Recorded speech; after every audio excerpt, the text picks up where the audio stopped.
Simmons, and people have been bugging me to put on some guitar lessons online for a long time. So this is the first one. I'm going to be dealing with hand shapes and patterns that can help you as a guitarist to attack whatever melodic sequences are giving you trouble, whether you're a music reader or you primarily play by ear.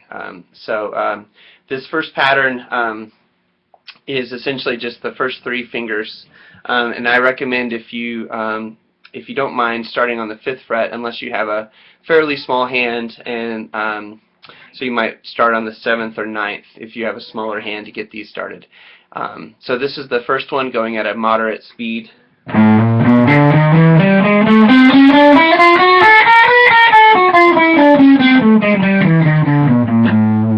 That's totally alternate picking style, which is down, up, down, up, down, up, down, up, down per string. If you're a little more advanced, you can explore utilizing economy motion picking, which would be down, up, down, down, up, down, down, up, down, and up, down, up, down, up, down, up on the way back. Okay, so that's the first of the patterns. The second one is very easy. You just, instead of doing 1, 2, 3, you do 1, 2, 4. You leave out the ring finger, so it sounds like this.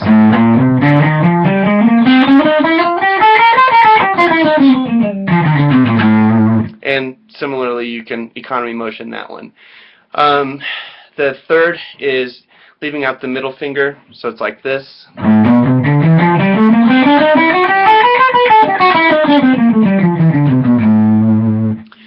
4, I think it's best to term this pattern 4 because it's the first pattern to use all 4 fingers, and they're chromatically placed, although when you play the scale in this first or this 5th position, it's not an actual chromatic scale. I'll get to that later in another lesson.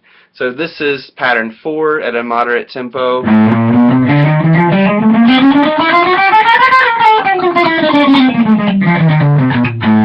Something like that. Okay, sorry about that. Okay, pattern 5 is also well termed because you actually, it's the first time that you have to stretch 5 frets. And again, if you have a smaller hand and you're just learning these, I would recommend playing them all at like the 7th or 9th or somewhere up in that register of the guitar. Okay, so here's pattern 5 at a moderate tempo again.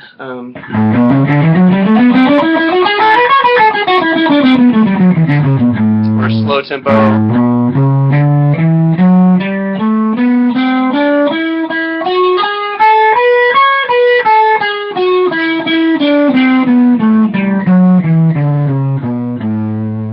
Okay, again, these are not scales, okay? These are just hand patterns.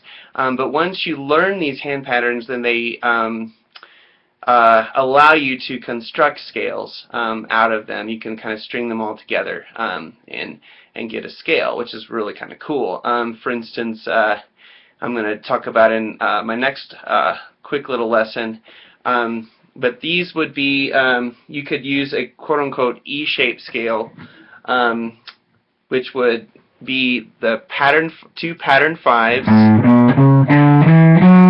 You have to reposition up to the 6th fret, and you would do 2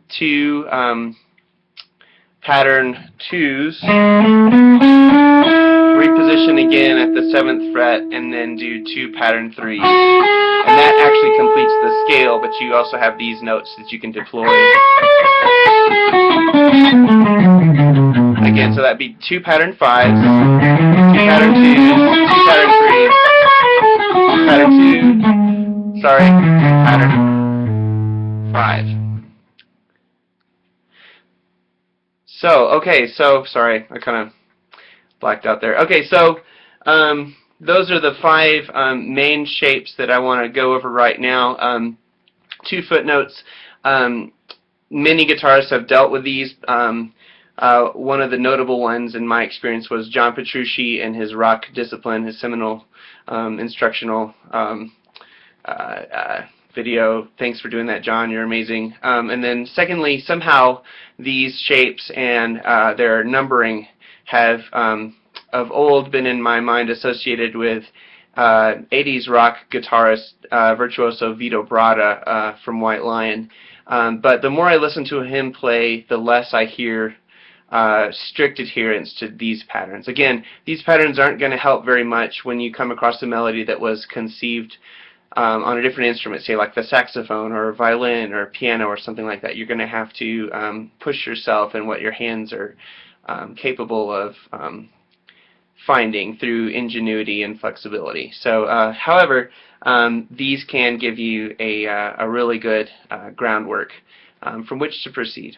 Okay, that's my first lesson. Sorry, I hope it's not too much talking, and I'm going to stop talking now. Thanks.